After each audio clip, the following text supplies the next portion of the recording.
So, hey everybody, it is time for another Mooncats Monday.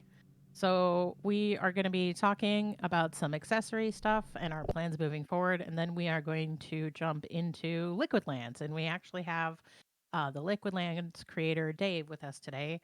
So, we're really excited to do this. So first, the Monster Cat relics and Mooncats accessory. So, for those of you who were at the World Wide Web party, thank you for attending. We totally crashed web. We totally plan to do it again. We're actually looking at potentially doing parties like this in other metaverses, but for the moment, wallets that have both a Mooncat and a Monster Cat relics out of season 1 will be eligible for an exclusive accessory. So we've talked about this a little bit in the past, but now we are actually letting you know that the snapshot is coming.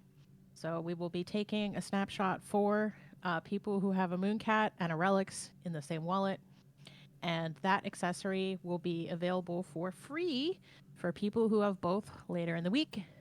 And as mentioned, we are definitely planning more Monster Cat music parties. So please stay tuned for those details. We're pretty excited. Looking at World Wide Web, potentially looking at Isotile now that their land has dropped. I am part of the S&M club. I got one small and one medium. Name to be workshopped. It's a work in progress name there. I got a lot of batting on Twitter for calling it the S&M club. Yeah, well, look, if you're not familiar with music NFTs, Relics is a great place to dive in and start experimenting. So go check it out. Yeah, I have one because I found a song that was really cool. Reminded me a lot of one of the songs that I play for Monster Cat on Beat Saber all the time. Yep. All right, so next thing to follow up on is something that we talked about a couple weeks ago, which was the new accessory vote. And basically, we are looking at solving the metaverse versus marketplace dilemma. And so we said a couple of weeks ago that there was going to be another community vote. However, in discussing how we wanted to word the next vote, we realized that before that happens, we need to better define what all of your options are. And that is primarily we need to address how married marketplaces and metaverses will be. We do have an idea for how this will work, and we're in contact with Web specifically to explore the possibilities in terms of separating out visibility on OpenSea, but retaining visibility in their metaverse. We're also actually actively discussing how this is going to potentially work for metaverses that we haven't announced yet. So know that this is not just solving the existing problems, but looking forward to potential interactions in the future. You know, we really want to ensure that Mooncats are future-proofed whenever possible. And the other sort of reason why we wanted to take a step back and ensure that everybody was on the same page is the overwhelming amount of feedback we've received in the last 2 weeks privately is please don't turn off accessories yet. That being said, the one thing that I kind of need to call people out on, and I have called out some of you on it already, largely that feedback came from people who didn't vote. So your reminder once again, it is really, really important you vote in these polls and that you encourage other people in the community to do so too. The other thing that we want to make sure of is clarifying what deceptive means, because that was a huge piece of feedback that we got, particularly after the last Mooncats Monday of, I don't really understand what you mean by the term deceptive. Because everybody has their own interpretation of the deceptive. And so we're sort of getting a lot of mixed messaging from within the community of, person A says a deceptive accessory is 1, 2, and 3. And someone else says, well, I think 2 and 3 are definitely deceptive, but honestly, I think 4 and 5 are more deceptive. And so the community sort of creating their own definitions of deceptive is definitely confusing people. And so on that sort of note, we are not waiting on any potential future funding or IP talks to continue addressing the community concerns with accessories, because this is something else that I feel like people are getting a little confused about. So just want to lay it out in the open that this is moving forward regardless of anything else going on behind the scenes. And so the question we sort of get is how are accessories vetted and how should accessories be vetted? And this kind of falls into three basic buckets, which is, bucket one is, well, I think the community alone should vet. And to be clear, the Mooncats team is not particularly opposed to the idea of having more community-led initiatives like vetting accessories. We definitely encourage these sort of community-led initiatives. For this particular one, that comes with a proviso, which is if quorum can be regularly met. The other sort of bucket that we see a lot of is, well, if the community doesn't have enough activity to vet, who among the community could vet? And that would be sort of a mixed panel of the Mooncats team plus some number of community members. And for the moment, the answer to the question is who will vet now is the Mooncats team is going to continue vetting as quorum for these decisions remains really low. So gonna, pump on that vote button a little bit because it is really important that we see that activity and interest in the community to know when it is time to be like, all right, guys, it's in your hands. So after some discussions, particularly with Midnight Lightning and some of the other Ponderware team to an extent, we are looking at creating 3 specific API endpoints. And the first one is going to be the default. And that is what gets indicated to a marketplace, a metaverse, whatever. This is the way that the default for a MoonCat looks like. And for the moment, that is going to be a MoonCat with accessories. That may change in the future. The next sort of API endpoint that we're going to be looking at is a classic view, which is a MoonCat without any accessories, and if they're not acclimated, not glowing either. We do have some people, it's a really tiny sliver of the community that don't like the glow, and so we do want to be able to provide an API endpoint for those people if they so choose. The third API endpoint is accessorized, and that is going to be the duplicate of the default view for now, but it is going to be distinct in the future.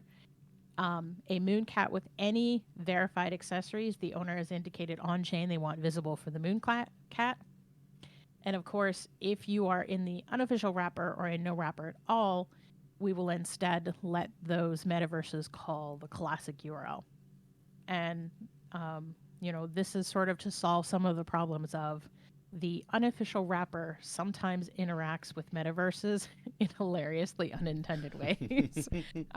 For those of you who were at the party, there were a couple people that brought their old wrapper Mooncats, and they are like 10 times the size of a normal Mooncat. Hilarious. And so that is really unintended. And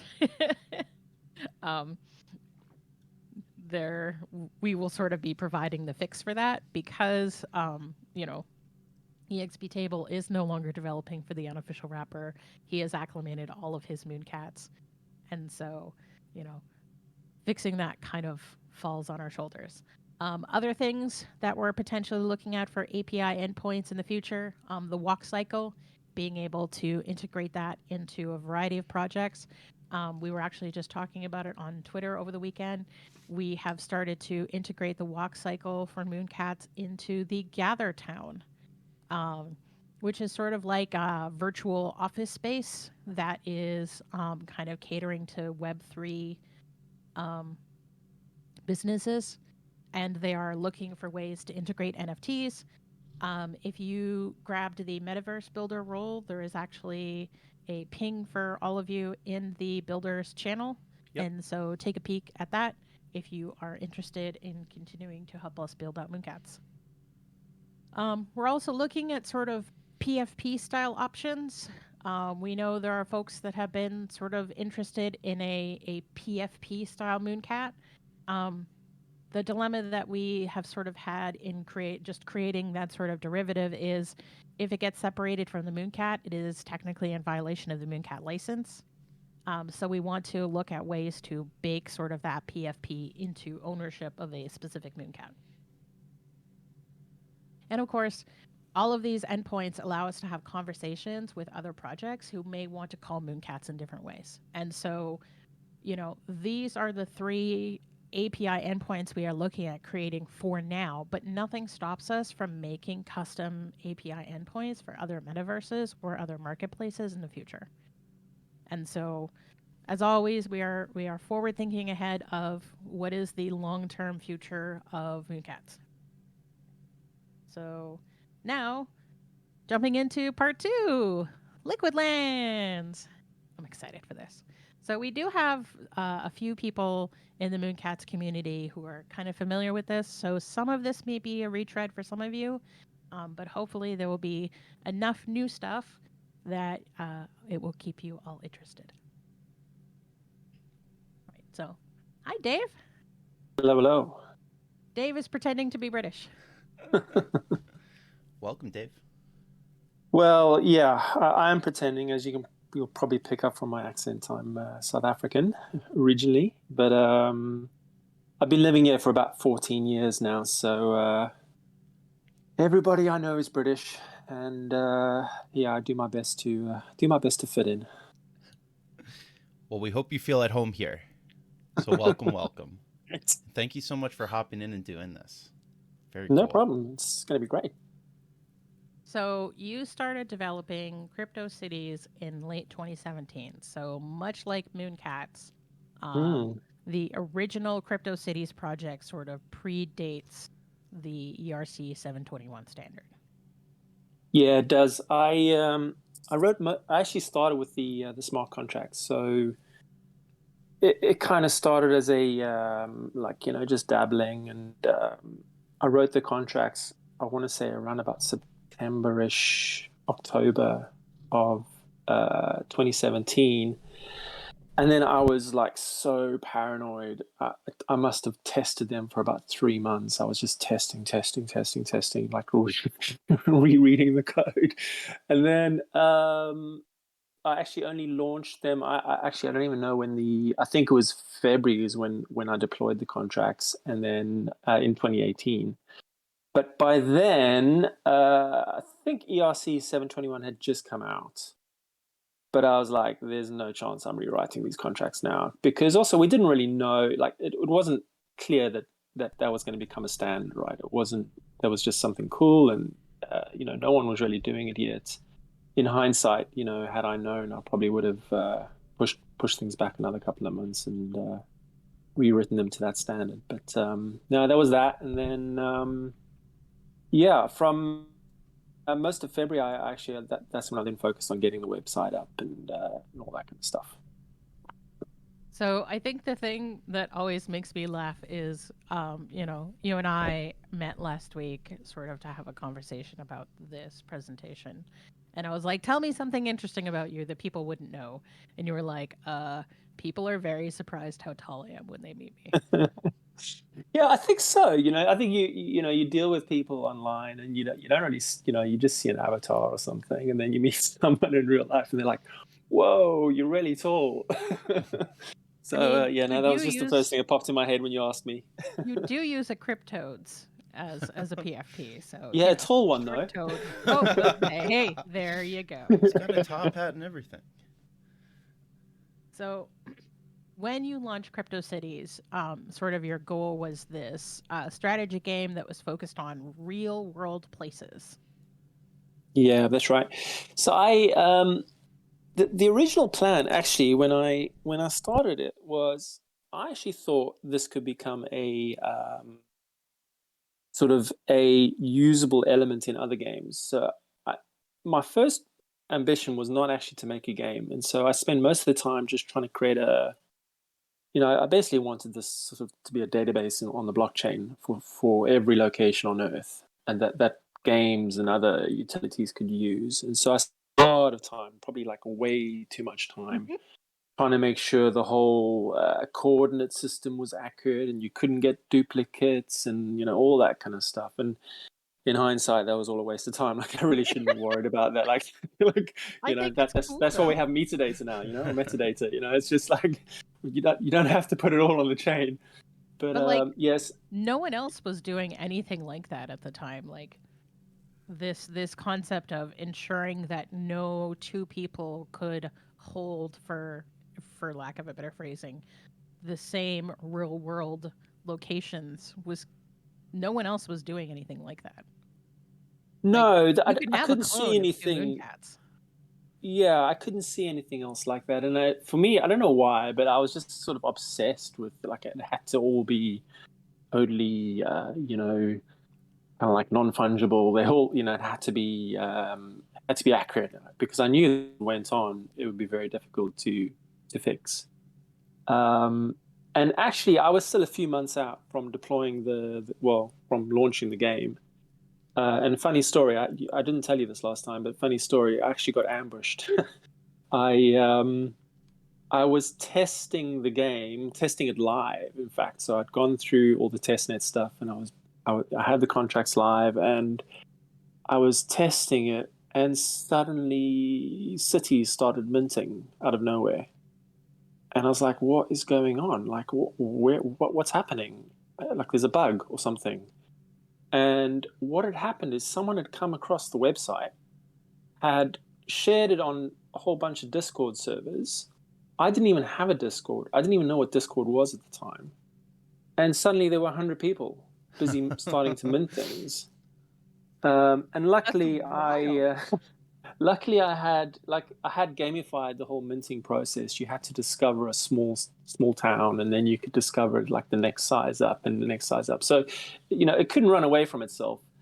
But all of a sudden, I was like, then someone reached out to me. I think it was on Twitter or something, and said like, "Hey, are you the creator? Like, why don't you get onto Discord?"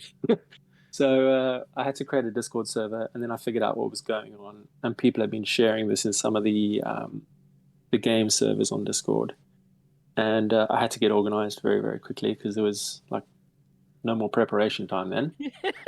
And That's funny. yeah, I mean, it was a bit stressful. Where does all this I sound just familiar? Yeah.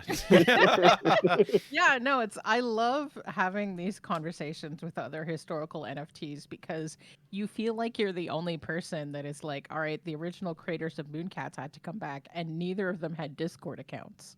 Like Yeah. they didn't even know what Discord was, and that was just last year.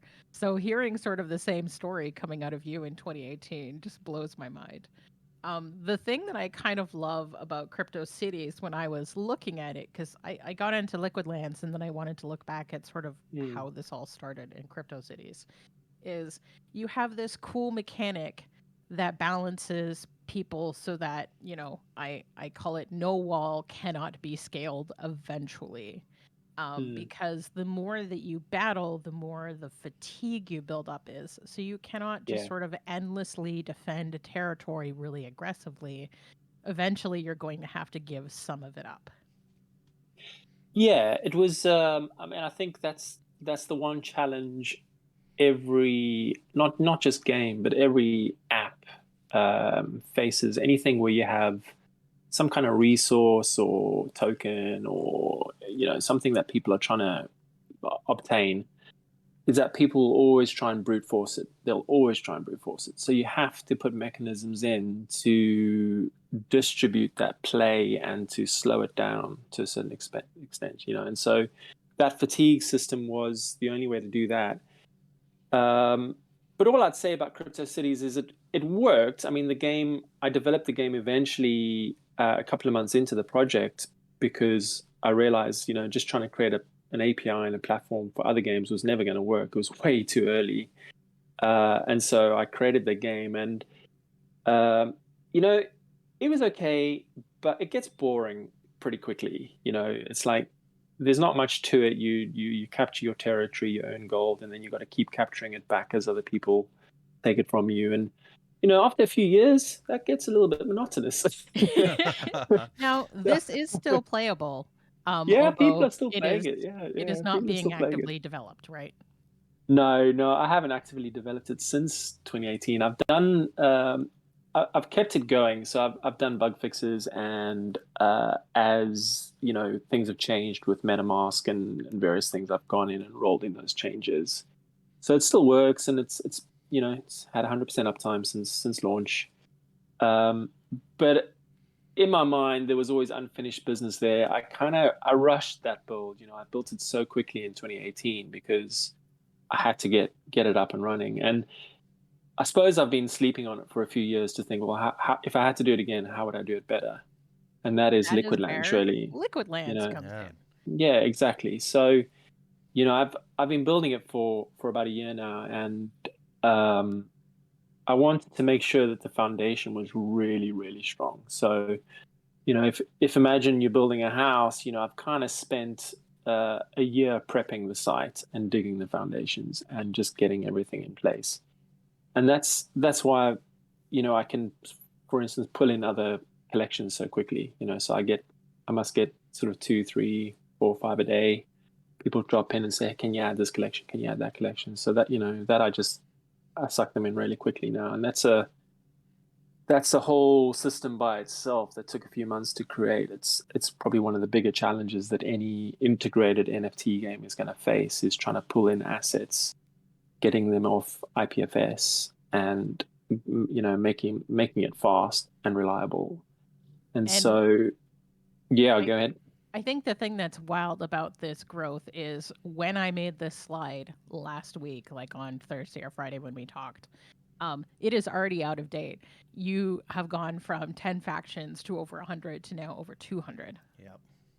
Yeah, we're probably at about 250 now. I don't know. I my have to look gosh. at it's I did a every couple of days I put a tweet out, like an update, and I ran out of space on the tweet on the last one yesterday. I think it was. There was about 25 Oh my new gosh. factions or something, and I was like, well, okay, it's been busy. No, it's great. I love it. I'm not actually actively going out and trying to get collections to join, because in my mind, I'd much rather have a project come to me and say, hey, can you add our collection?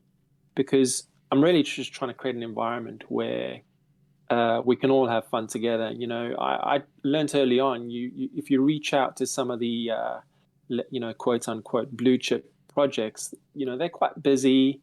They're not really necessarily so interested in diverting from their priorities, and you don't get much uptake. Whereas there are a lot of and I put you guys as an exception, because I think you guys are definitely blue chip, and you're one of the few blue chips that have actually really taken up this game. Like a lot of the other projects are new projects, many that have launched in the last couple of months. They see it as a way to grow their communities. They trying to. A lot of them, I think, are going in with the mindset of they're going to create assets for metaverses. They're going to rig up 3D models. I think there's a new wave of collections coming out that have seen that they have to do something completely new than, just launching, 10,000 art pieces. So, Absolutely. it's exciting. I think it's nice to see that I just let collections come to me now, and if they want, I'm trying really, really hard not to filter any, not to censor. Obviously I will have to censor at times. And where You don't want to have crypto titty bags all over the map? Yeah, well, lost opportunity. I know. I think it's tricky. I want to be as open as possible, and maybe there'll be an opportunity in the future when I'm big enough and I have a legal team that I can just say, yeah, whatever, any collection. But at the moment, I think I've got to tread carefully and just keep it as clean as possible. You don't want the latest ape knockoff to be in there and get people rugged by buying into a fake collection. No, exactly. Yeah. So I set a pretty low bar at the moment, but basically a collection has to be on OpenSea. It has to be ERC 721, and it has to have some sort of minimal level of volume and activity on OpenSea. And I think if it's ticked all those boxes, then I know it's probably been via OpenSea's legal review as well. So. Well, based on how not that I want to use them as my gatekeeper, just to be clear, just to be clear, this is like a temporary gating process I'm using. Nice. Based on Now, how I'm there getting are some. smacked Oh, around go by ahead. some of these new factions here, I think you're doing a great job of attracting the scrappier upstart projects. So yes. Yeah, Oh for man. sure. And we're gonna go into that when we sort of look at the game and sort of look at like how can Mooncats band together as a faction and be competitive in Liquid Lands, because there is definitely some like larger gameplay elements to keep in mind when we're sort of organizing. Um, you know, Tusk and I and Midnight to an extent all kind of started playing Liquid Lands when basically it was there was maybe 10 factions When it was that were Pangea. actively playing, and it was truly Pangea. Maybe 25% of the world was open, and Yeah, basically first and second were always Mooncats and Pride Punks, and we basically fought for who was going to be on top and who was going to be second place for the day. And it was really funny because it depended on what time of the day that Dave tweeted yeah, out who was in first, because a lot of Pride Punks people are in Europe. So yeah, if Dave was, tweeting at this time of day and being like, all right, Pride Punks is first, Mooncats is second, like an hour and a half after that tweet went out, we would have gone in and wiped Pride Punks off the map, and then we would be in first. And it was just like, yeah. oh, I, Dave, just like I tweet actually had 3 to start hours later than changing. you normally No, do. I did. I started changing my tweet times because of that. So I kind of figured that out. I was like, oh, wait a minute. You Like, what's throw in the happening here is I results. wake up and then I see all the Europeans wake up, and suddenly the faction order changes at like 8 o'clock in the morning. And so I started, like, I was doing them daily, and then I started shifting it around. I do some in the morning, some in the afternoon. Now I do them every couple of days because, like, to be very honest with everybody, I'm trying to slow down the growth a little bit. Like, I need to get ahead on some of the expansions before we get to a full map. And Well, It's so hard I'm being I'm like a yeah. trying not to promote it too much, to be honest, The at the it's moment. hard being a solo dev because you have to be the community manager and the social media coordinator and the developer, and you're basically wearing all of the hats at once, and there is Yeah, not enough time in the day to do all of those roles. So know that we yeah, feel you. yeah, As yeah. someone who has worn a lot of hats under the Mooncat Rescue uh, brand of things, know that I feel Yeah. you, man. I feel you. No, that'll change. I mean, that'll change. I'll have to start handing off some jobs to other people. But yeah, it is a scramble at the moment. And I'm, So at the same time, I'm trying. I learned my lesson in 2018. I'm trying not to compromise on any of the design aspects. So it's stick to the plan.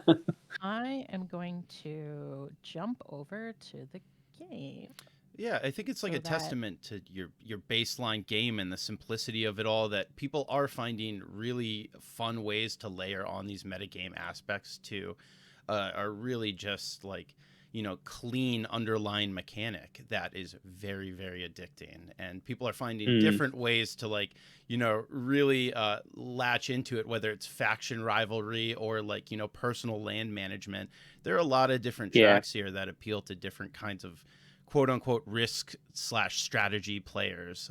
Yeah, yeah. I feel a lot of that. That's a conscious decision, because I think with a game like this, with a strategy game, they can get complicated very, very quickly. Like, Oh, for if you sure. just any if you've ever gotten into any type of board game, strategy game, collectibles, the rule sets and the different metrics that you're looking at and the different scoring systems, it gets very difficult for new people to come in. And I recognize that actually most of the people in the NFT space are not actually here to play games. Like, they don't want to be gamers. They don't want to sit on online playing games for hours. I mean, a small percentage Psh, do, but that's me. That's me. I'm the the small percentage. majority don't. So the game has to be subtle. The complexity has to be subtle. It has to be nuanced. It has to be really simple to understand. I log in, I harvest bricks, I build things with bricks, and yes, other people are going to try and stop me. And then everything, all the complexity above that needs to be It needs to be around, well, actually, where should I be attacking and what time, and which factions are going to defend vigorously and which are not, and can I find someone who's fatigued at the time and try and get some of their land, Yep. and can I mobilize some of my my faction members, my collection members, community members, and get them to attack with me. And I think the complexity has to be that sort of, it has to be community complexity, not Yes. game complexity. You know what I mean? 100%.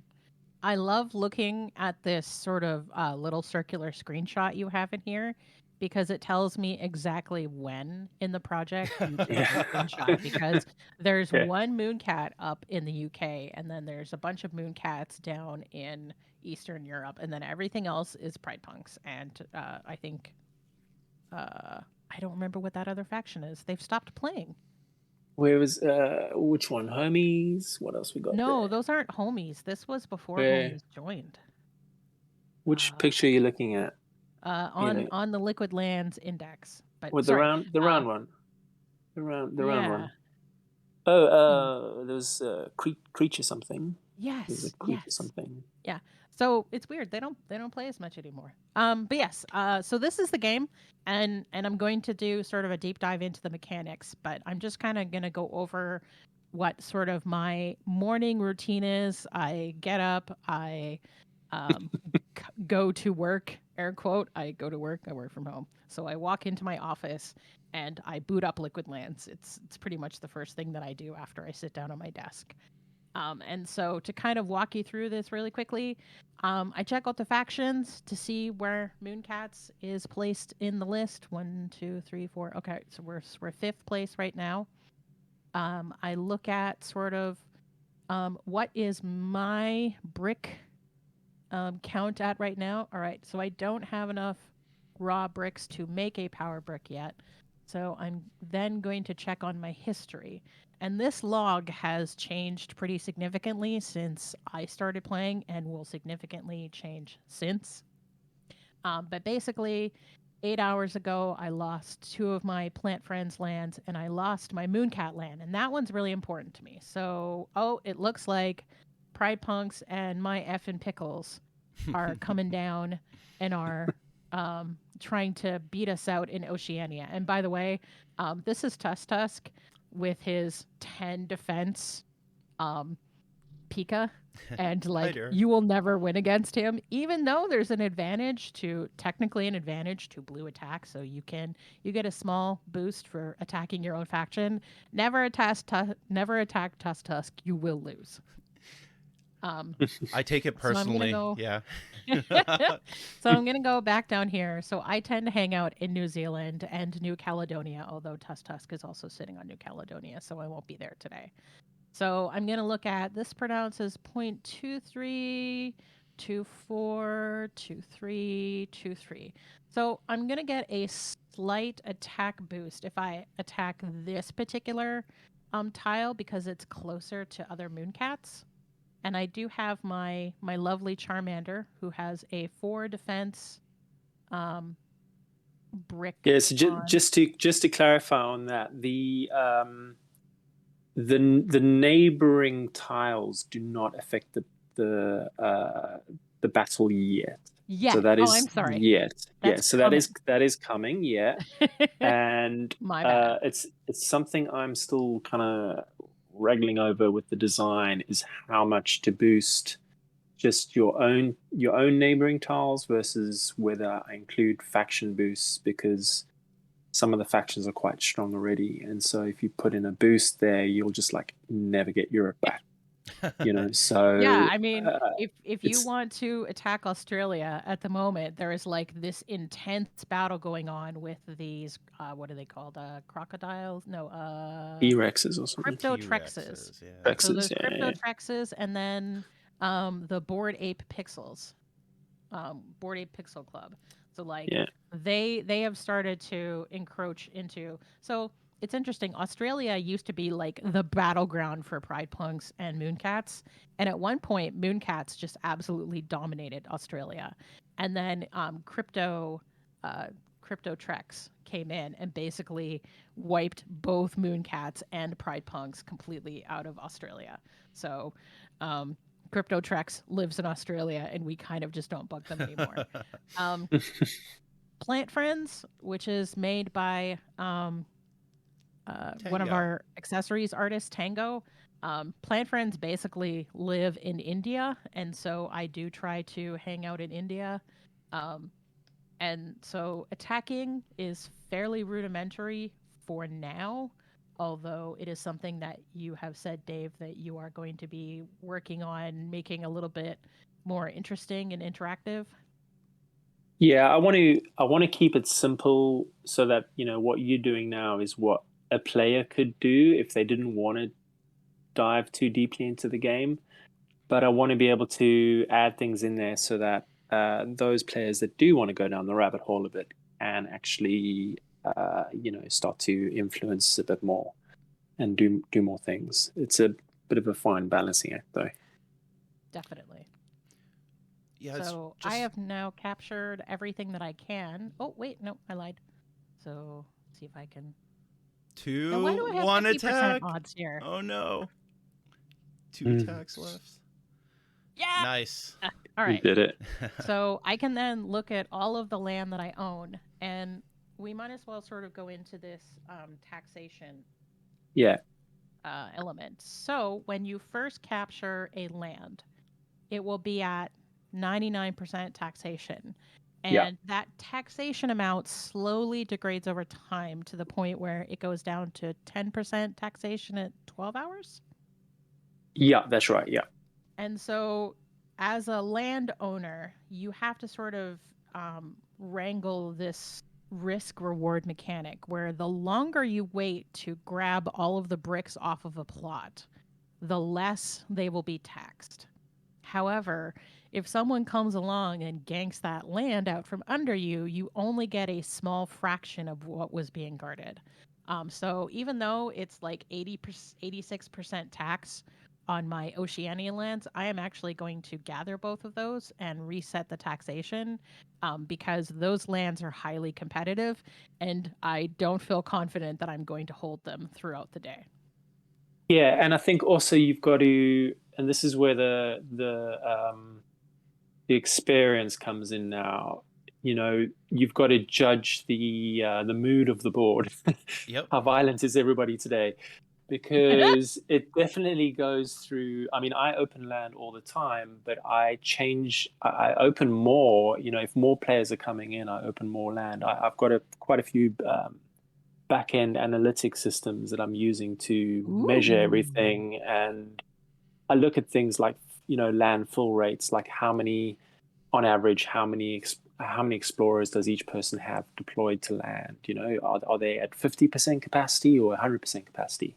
And if everybody's at 100% capacity, I know that it's too loose, it's too easy. No one's going to attack anybody because it's just not going to be fun. You're just going to sit there and no one's going to do anything.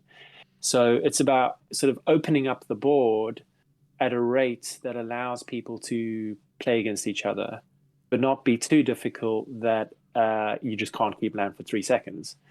And so that's kind of like I have to do that, but it's also difficult because one day I could have 40 new players just sign in suddenly and start attacking everywhere. So you have to judge. Yesterday. Yeah, you have to judge the current violence level and go, okay, well, actually, you know what? I've been holding this land for 10 hours. I've only lost one of them.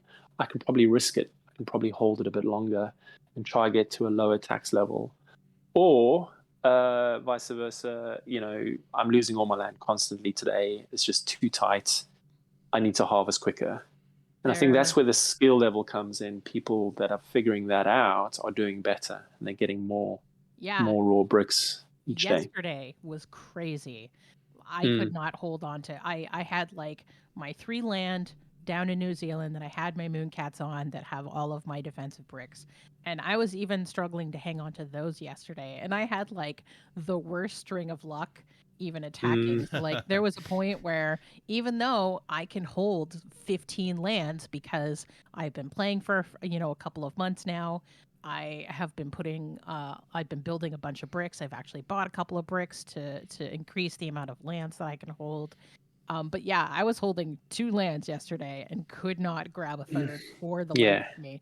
And that's just the way the game rolls sometimes. Yeah. yeah, Now, and it's there subtle, is and you have to read that. You have to read the mood of the board, and if you can do that, then adjust your risk level based on what you're seeing, and you'll do much better. Yeah, I basically ended up like stopping trying to capture land at about 2 o'clock yesterday afternoon. I was just like, nope, this board is not working for me today.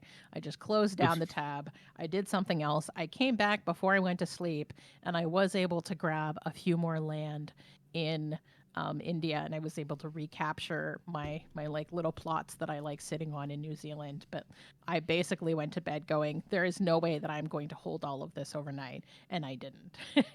Yeah, Yeah, you never So, wake up having held everything. I really love yep. the advanced kind of like meta game of everything. Like going back to Australia, the T-Rex fight, the dinosaur fight in Australia is exactly why I've positioned in Oceania around Australia. While they're carving out Australia, for the most part, people are ignoring my cats in yeah, exactly. Thailand. Yes. Yeah, And you know, Yeah. there's that the infighting, if you pay attention to it, you find these little landing and staging areas to onboard your pieces. And you can gradually carve out some of the lesser board pieces there, like start with 0.08 bricks a day, but then gradually work towards, hey, I'm going to hold zero point 0.2 land, I'm going to hold 0.3 land. You know, just the other day you yeah, opened up Bhutan, and now I've got a 23 defensor on there, and you know, I'm going to try to hold that sucker now. And No it really yeah, one is scales going to be bad. nicely for new players onboarding, which is one of the things I hate about most strategy games is they really punish new players coming in, and this is a really elegant way to kind of just anybody can pick up the game, come in, and if you're clever and if you keep your eyes open, you can see a lot of openings to like expand your empire. It's very Yeah. yeah, risk-esque.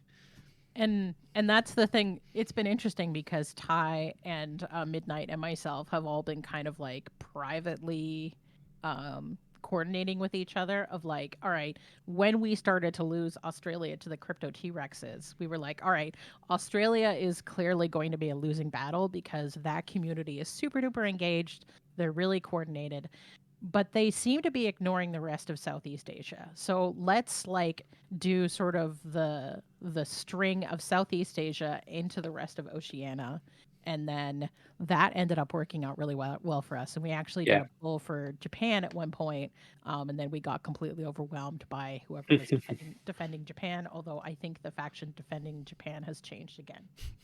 Yeah. So this is. So I'll That is I'm watching the channel you've got up, and I see some questions there. So maybe I'll just answer some of those questions while you're thinking. Yeah, those are the lucky Um, stickies. So yeah, so I saw a question there about the cost. No, there is no upfront cost. Like you can just log in with your wallet. You just sign in, and you'll see your NFTs there. You'll see your Mooncats and any others you've got, and you can yeah, just start playing. You can just start clicking on land and attacking it. and There is a cost if you want to mint power bricks. There's an increasing cost there, so they increase each one that is made in the game. It increases the cost by one increment. The increments are quite small, but it increases. And we're adding.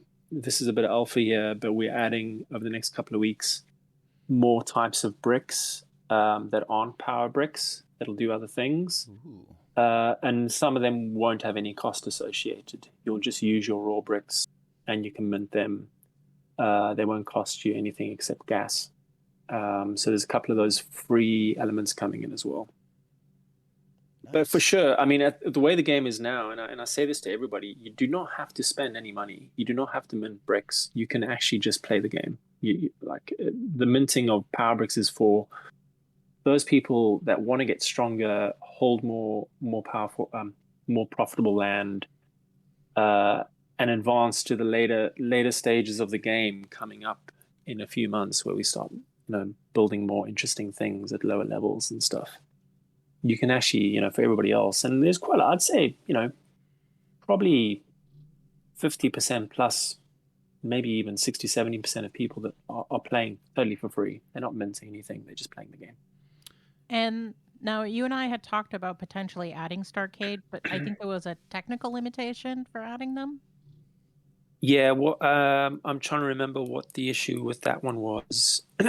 Had revealed their art yet, or it was on? They had on-chain. Did they have on-chain artwork? Is they're storing their art on chain? Is that what it was? I think it's Might have been. IPFS. Yeah, we'll have to talk about it after the presentation. Yeah. So at the moment, if I bring in a a collection, at the moment I can't bring it in if all their art is stored on chain in sort of very big size. I think that's the main issue there. That is something we will overcome. It's not a low hanging fruit for me. There's another issue with I think I come across one or two collections using WebP as their graphic format, and I just don't have that in my my toolbox at the moment, so I need to add that as well. These will all be overcome, and we'll be able to basically pull in any collection.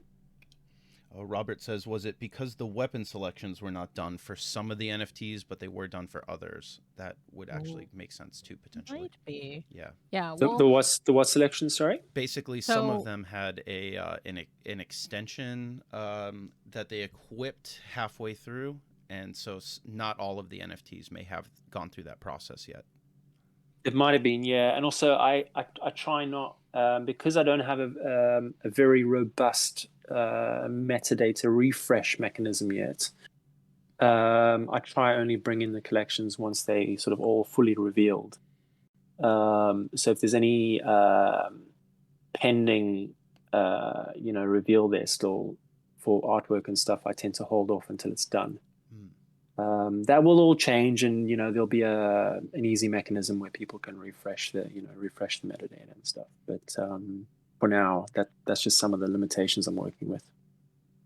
So we've talked about this a little bit, so some of this will just be retread of things that come up naturally. But raw bricks are the in-game currency for Liquid Lands, and so it is free to play.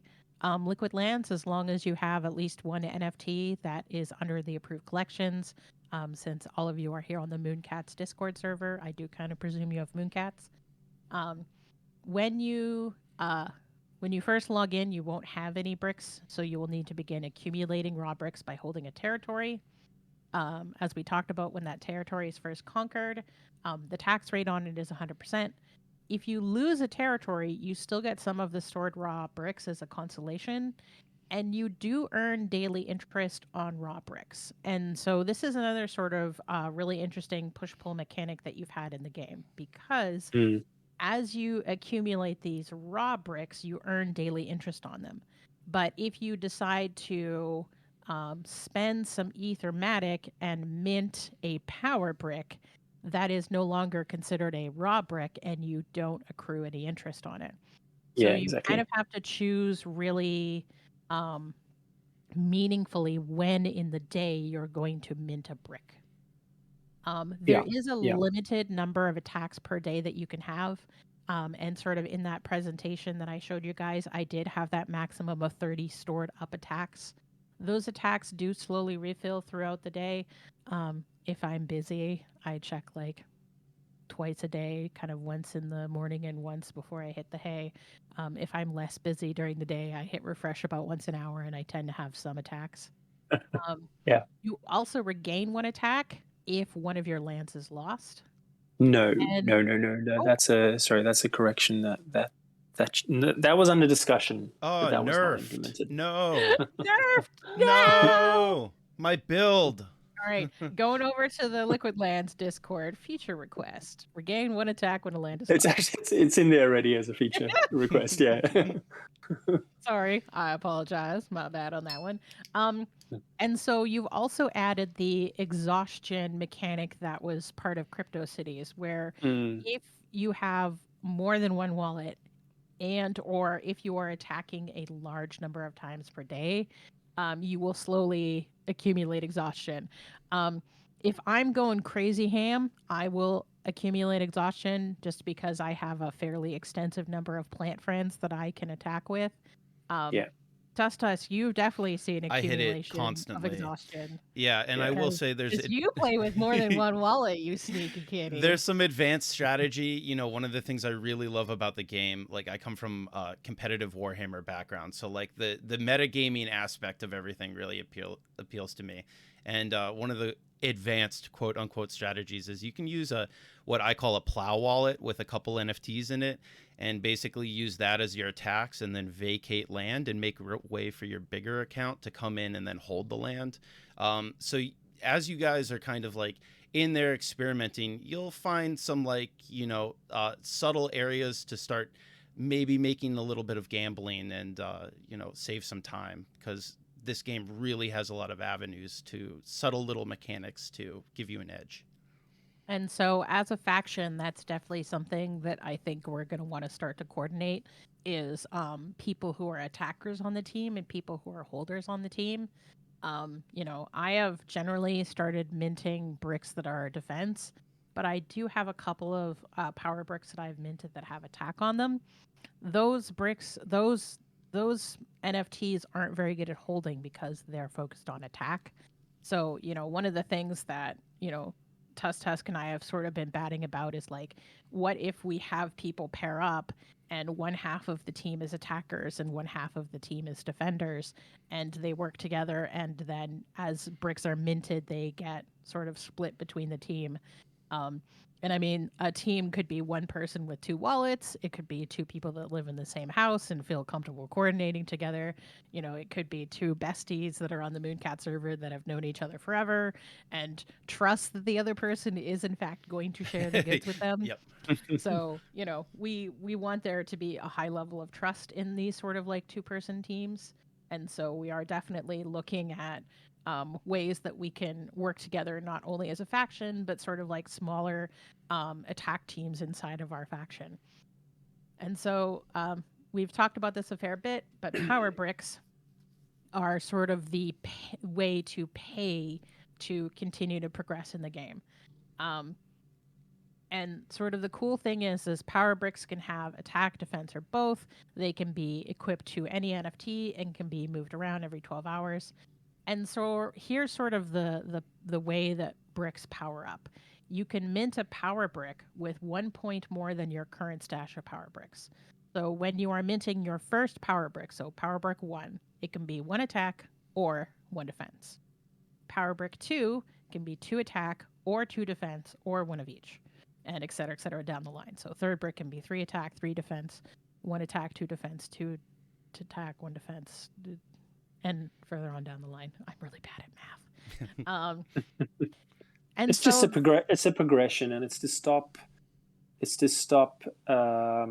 sort of what's the word I'm looking for, the pay to play, so that you can't smurf, overpowering. Yeah. You don't want a whale coming in and just buying 100 defense power bricks and then blocking half the board. So that it's a being way said, for everybody who joins the game now and a month ago and in a month's time, and the early, I want to say the first early 1,000 players, I want them all to have a chance to become powerful OGs in the game over the next couple of years if they want to. I don't want anybody that joins in a month being locked out because someone's already progressed so quickly in the first month. That being said, if you are vigilant, you can occasionally find very cheap bricks listed on OpenSea. Yeah. And so I have planked a couple of those, so I can actually mint bricks now that are like +6 or +7. Just because and that's part of the reason to have the increasing mint cost is I actually want people to go out and try and get bricks from someone else. I don't just want an endless supply of bricks coming out of the game. I would prefer that people could actually pass these things around. Right. And so the minimum value of a brick is going to be constantly rising. Yeah, exactly. Because the cost of minting those bricks slowly increases over time. So I've been able to sort of plink away a few really cheap bricks, but I am not going to be able to do that forever because the price of bricks is naturally rising as time progresses. And honestly, there aren't even that many bricks that are available for sale at any given time. Most people haven't listed them. I think most people are using them, so Yeah, I you mean, might have to I make some think offers. most of the time when I look, there's about 5 bricks available for sale. And Yeah. again, like one of the really nice things is scaling and choice, right? So like I really appreciate that you can choose to mint on ETH or you can go for, Matic. I go for the ETH because I'm a maxi, I guess. I don't know. But I think this idea that it can scale to whatever you want to kind of spend in the process, if you do want to go that route, is a very rewarding thing to watch. Your very first brick you work really, really hard for. Your second brick comes a little easier. Your fifth brick comes a lot easier. And then when you get the 10 brick factories up, it starts to get way easier. And it really does have this rewarding compounding effect that's scalable because of the choices that Dave's built into the game. Yeah, and obviously the board is getting bigger. The land is opening up. So even though you're getting more powerful with your 10 defense bricks, you're not locking other people out of the game because more land is opening up. It's meaning that you can start to focus on more contested land, and there'll no doubt be other people that will want to attack you still that are also powering up. So I think we're going to see over the next couple of months, we're going to see the game stratify a bit, and that's something we're building into the expansions. You might have some parts of the map where newer players are playing, but they can still progress and do quite well and gather resources. And then you might have other sections of the game where more powerful players are fighting each other for bigger reward, basically. There's going to be newbie towns. Yeah, for sure. There will be. It's actually, if to leak a little bit of alpha here, basically, if you look at all the tiles on the map, some of them are going to become more detailed playable. So imagine kind of zooming into one of the tiles and there being a lot more stuff to do in there. That's going to start to open up different opportunities to have different zones, different levels of play, different access to that. So we've got some new brick types coming out over the next few weeks. Some of those will be free to mint. You just have to earn them. One that I'd encourage you guys to go after when it's available is like a faction 100. And wow. basically it means that if your faction is controlling 100 land at that time, anybody in that faction who is on any of those 100 tiles can actually go and mint one of those skill bricks. It's kind of like I suppose you could call it like an achievement NFT or app or something. You know what I mean? It's kind of like setting achievable rewards in the game that is not just sort of chasing power bricks, but actually other things that are free to mint and then unlock new types of play in the game. Yeah, some like flexi trophies of sorts. Yes. Yeah, they're kind of like trophies, but they also actually open up certain different levels of gameplay. So, I'm playing around with the idea of some of these skill bricks maybe allowing you to harvest a little bit more. Some of them changing your gameplay options a bit more. But you can't just go and make them. You actually have to earn them in the game. You have to, if you're going after the faction ones, you actually have to get your faction up to 100 tiles or 250 tiles or 500 tiles, and you got to work as a team. It's impossible to do that by yourself. You can only do it as a faction coordinating. And so that 25,440 NFTs was too big for a collection. We got to mobilize the Mooncats. Yep. Yes. Getting those Mooncats, 19,000 and or at least decide when you're going to push together. You might not need everybody playing every day, but you might need to decide and say, okay, you know what, on Monday the 3rd, we're going for this. We're going for this faction 100 skill brick. Monday we all need to get in there, and we all need to capture land. And once we all cross that 100 mark, we can all mint our free reward bricks. But then if the land drops off after that, we've already got those bricks, and we can use them in other parts of the game. So this is exciting. Yeah. I'm excited for this alpha. Well, then we haven't even talked about the fact that you can buy the countries in Liquid Lands and earn passive raw bricks as people compete for those lands. This game has a ridiculous amount of depth in it. And like, we can't even go over all of it in an hour's time. We're probably going to Yeah. have No to have way. Dave back in like 2 months to be like, these are all the things that have changed in Liquid Lands. And here's some more alpha for you. All you really need So to For know is sure, it yeah. will get its hooks into you. If you go experiment and wrap your head around, the core mechanic, it'll be an aha moment just in terms of its simplicity. And it really demos some of the human think mentality behind it. There is safety in numbers behind these PFP projects when they're all hanging in one area. It is safer to like carve out specific geological areas and make walls, etc., and push together. It's very, very addicting. Well, and so future things that are coming, this deep dive on stats is the thing that I think is really cool to me as sort of like I like watching numbers go up. I play RPGs, EXP go burr. And like how often does a land change hands to me is going to be one of those really interesting Yeah. statistics because it's part of that risk reward. Do I go for a land that has a higher yield on it, even though I can see from its history that this land changes hands Turns all the frequently? time. Yeah. And I think the that's going to other, be for me. Sorry, I know you like working against the clock here, but for oh, me, that's a brilliant thing to put in because it allows people that want to just play simply. They can ignore it. They can just keep playing the way they're playing Yeah. today. But for those people that want to dive deep, they can actually study the map. They can look at the churn rate of land. They can look at a heat map showing which continents or which areas of continents are churning a lot or have a lot of conflict, etc., etc. So yeah, it's definitely something we're going to be building in. I'm really interested to see this development of the statistic on which faction did you lose your land to, because Yeah, here's sort of the challenge that we're running into as a Mooncats faction. We own Oceania outside of Australia. And like if I click on the map and see in New Zealand that, my effing pickles has taken over all 5 of those lands, I will go in and plink back 3 of those lands for the Mooncats faction.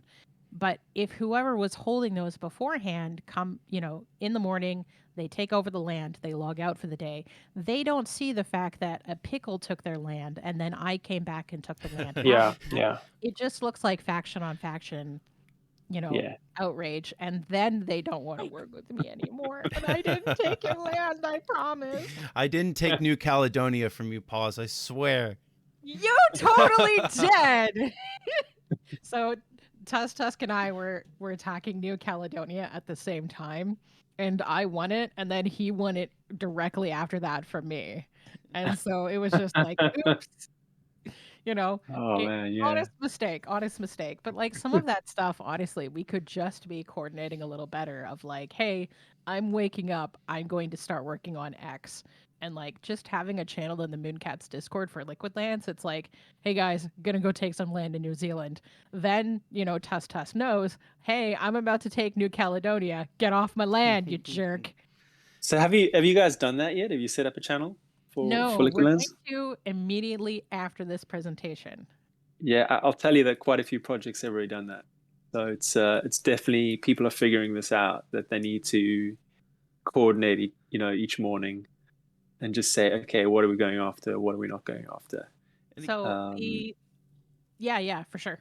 Yeah, because it's a problem with Mooncats at the moment where like some of us sort of like micro coordinate together, but even those of us that coordinate together sometimes accidentally step on each other's toes. So just sort of like sure. having a place that we can coordinate all that is probably going to mean that we waste fewer attacks accidentally trying to take over New Caledonia from Tustus Well, and you know what? Yeah. We'll leave today with a plan. That's the goal. We're gonna leave today with a total landing plan. 100%. And then, you've talked about this a fair bit sort of through the last hour, Dave, is there are map expansions coming. Yeah. Because Yeah. I remember when Russia had like 15 open plots and now it's 50% open. And so Yeah. that is my favorite Well, part there's still quite a lot in Russia. There's a lot of land in Russia. my favorite But part is the guy who owns Russia came to the Liquid Lands Discord yeah, like, "Hey, is the Ukraine part of Russia?" It's like, "No, dude." let's not go there, man. But yeah, he's pretty happy with his his raw brick harvest shares that are coming in, because he came in, he was like, "Oh, I only got this," and then he came back the next day. He's like, "Whoa, it's like doubled!" And he's like, came because I'd been opening up quite a bit of land in Russia, and I have to consciously try and spread all the land everywhere as I open up, because I know some people are actually looking at that and trying to get the I was country so shares in. excited. You opened up a part of Canada where I'm from, and I took it, and like 30 seconds later, I immediately got booted off of it. And I'm like, well, I guess I'm not competing in Canada. It's a little too hot at the moment. So, Sure. um, and of course, just as a broad disclaimer, this is not financial advice. No, no. Please do not play Liquid Lands presuming that the information heard in this presentation is going to give you a unique advantage. If for no other reason, then this presentation is going to be shared on the Liquid Lands Discord, and some of the people there are going to be able to see it. Yeah, exactly. I want to be very clear that I'm trying to build a game here. I'm trying to build a game that people can play for free. They can use the existing NFTs. We all have NFTs that we love, that we want to keep forever, hopefully. Some people in some projects are now forced to keep those NFTs forever. And so we need something good to do with them. And I can think of nothing better than to try and create a really fun world that people can play in. For sure, there is always a financial element. You can make these things, you can mint these things, you can resell them, and I can't predict where that's going to go. I know markets go up and down. I can't, please don't buy something thinking that, Dave's going to roll out some new feature and this thing's going to moon. Just play the game. And if you want to enhance your play with certain elements, go ahead. But yeah, definitely not an investment. So, resource management just kind of goes over a lot of the things that we have been specifically talking about today. So, all of the passive income that you accrue in terms of raw bricks is an in game currency. There is no Liquid Lands token. You can't speculatively buy and sell. You can mint power bricks on Matic or ETH, but raw bricks are not an on chain asset. And you can actually play without spending any currency and without gassing a transaction. If you just want to play on a basic level, check your Liquid Lands twice a day. Don't feel like you need to spend an absolute crap ton of time playing this game. And then, as we talked about, countries can actually be purchased. As the owner of the country, you will gain a passive portion of every harvest. And this allows you to have raw brick accumulation even when you are not actively grabbing land with Mooncats. So, if you are interested in purchasing one of the countries that Mooncats has sort of their eye on, that is a way for you to help us build a faction, even if you are not actively grabbing land. Um, more countries will be available for sale in the future. Come on, Dave. New Caledonia when? Yeah, I think so. I have some foundational work to do. I need to get cities into the game first, and so I know people will be listening to this recording as well, and quite a few people that own cities from 2018 already. I basically built this game for cities, and so I need to get them integrated, or what I'm calling the merge, not like the Ethereum merge, but the Liquid Lands merge. I need to get cities in there onto the map and playable, and then there will be opportunities to release the rest of the countries as well, and that'll be then sort of the base layer of all the assets in the game. So I can't say when. That's a long-winded answer. It's just to say it's still a couple of months away at least. So, as sort of a final reminder, this is a game. It is not intended as a financial vehicle. There is no guarantee that power bricks or countries will have specific future value. This is not financial advice. That being said, it's free to play and it actually doesn't take much of your time. So come and help Mooncats rule the world. And in fact, to motivate everybody to come help us rule the world, we having a giveaway. Woo! So come play Liquid Lands. We are going to be taking a snapshot of all Mooncats that play Liquid Lands, whether they currently hold a land or not. If you have come into the game and attempted to hold land at least once, you will be part of the Mooncats faction. And so we are going to take a snapshot a week from today. Gosh, I've lost. What's the date today? May 27th? Yeah, right. 5 days. Yeah. Do you want to set a minimum number of attacks they need to do to qualify? Like 5 attacks to show that they've been active? Yep. So Okay. if you do a minimum of 5 attacks, we're going to take a snapshot on Friday. Please, someone tell me if that's the 27th. I'm not good at math. Yes. And I can't Friday, check my calendar. 27th. All right. Yes. So if you attack at least 5 times by the end of GMT time on Friday, we'll put everybody's name into a hat, and the winner will receive 1 10 defense brick. So that is huge. It's a chunk. The only faction that is currently producing 10 defense bricks is Mooncats. Howdy. So it puts us at a huge advantage to continue to churn out those 10-point power bricks and to spread them out amongst the faction, because it means that we are able to hold a larger amount of land. So this 10 brick, lovingly crafted by Mooncats, featuring the bold Mooncats M in blue and green. I love that is the way that it happened to turn out. At the moment, bricks are quasi-randomly generated.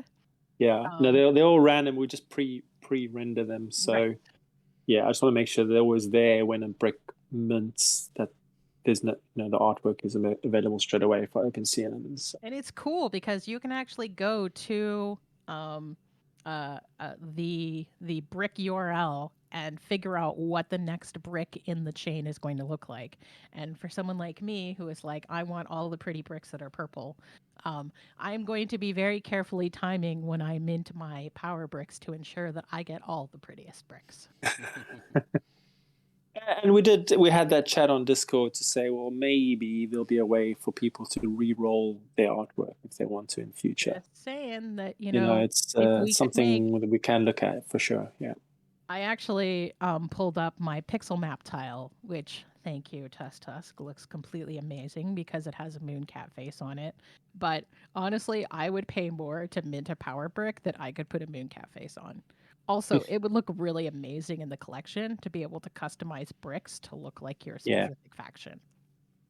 And then I have to start a whole review process like you guys are doing with accessories. Great, thanks. No pressure or anything, but Mooncat bricks win.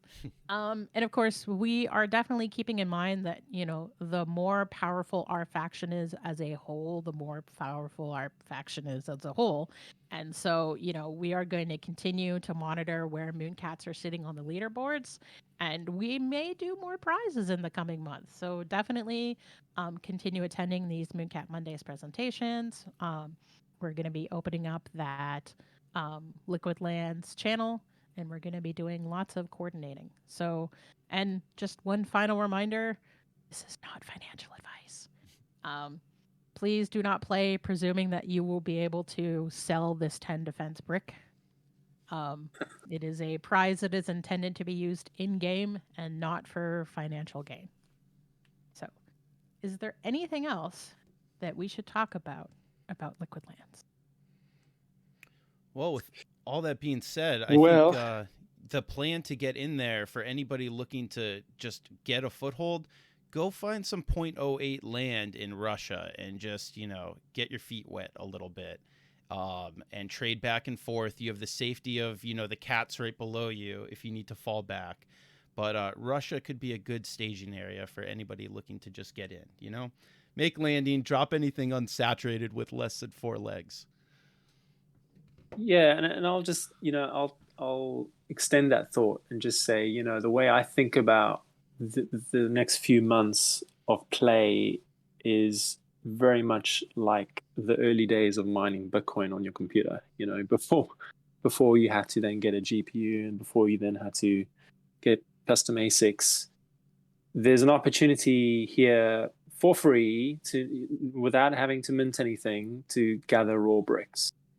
And those may become very hard to get in the later stages of the game to build things. So at least dip your toe in and stay connected, and just pop your explorers, your NFTs, your Mooncats onto some land tiles and just start gathering raw bricks, even if you don't want to use them yet, because the game is expanding. There's a lot of new stuff coming out in the next couple of months.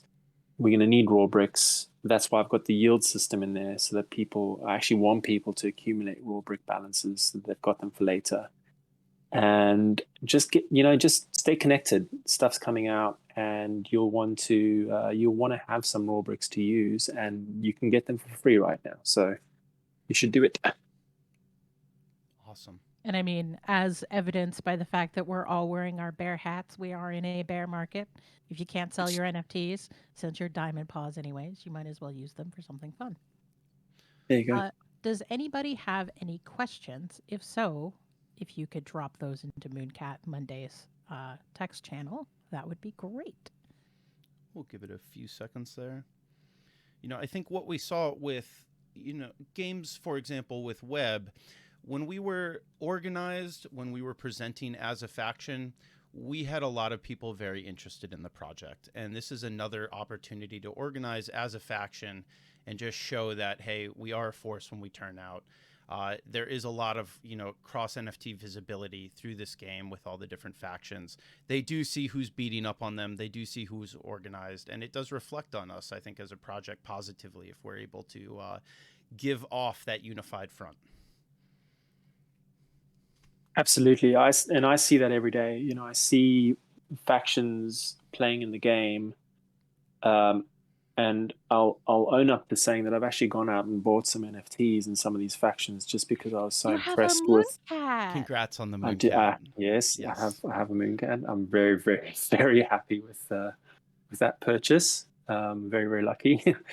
And for me, it shows me this is like the most amazing filtering mechanism. It shows me which collections actually and projects have substance and actually have a driving force behind them, have an energy, and turn out. And it shows me which I've got to stop calling them factions, which projects are just fluff and hot air, and are just yeah, I know. I get so confused. So for me, it's a great filtering mechanism, and I think for you as a community, if you can turn out, and not just in Liquid Lands, by the way, and I think you guys have already figured this out. It's in every metaverse that's launching at the moment. You want to have a presence in all these games. You want to have a strategy to get into every single one of them that is starting to launch and be there daily. You almost want to, you might even want to have different teams that this is the Liquid Lands team, and this is the, I don't know, Nifty Island team, and this is the World Wide Web team, and then we're all going in, and some of them are just you run around and socialize, and others are more like games, like Liquid Lands. But you want to have that strategy to get out there and start creating a presence. And I think the projects that do that are the ones that are just grow and grow and grow every year. Absolutely. Finding the right environments too, with the right ethos that really parallels what I think a lot of Mooncatters represent. That's crucial. Yeah. And I think we've found that in Liquid Lands, and that's one of the reasons we're so excited to have this presentation. Brilliant, man. We're very happy to hear that. Happy to have you guys on board. Cool. We'll have to do this again. We'll do a V2 strategy, the deep strategy dive with the advanced tactics next time. Well, I haven't seen any questions coming in, so we'll give people a chance to get in there and experiment, and everybody can always ask questions around the Discord, so no worries.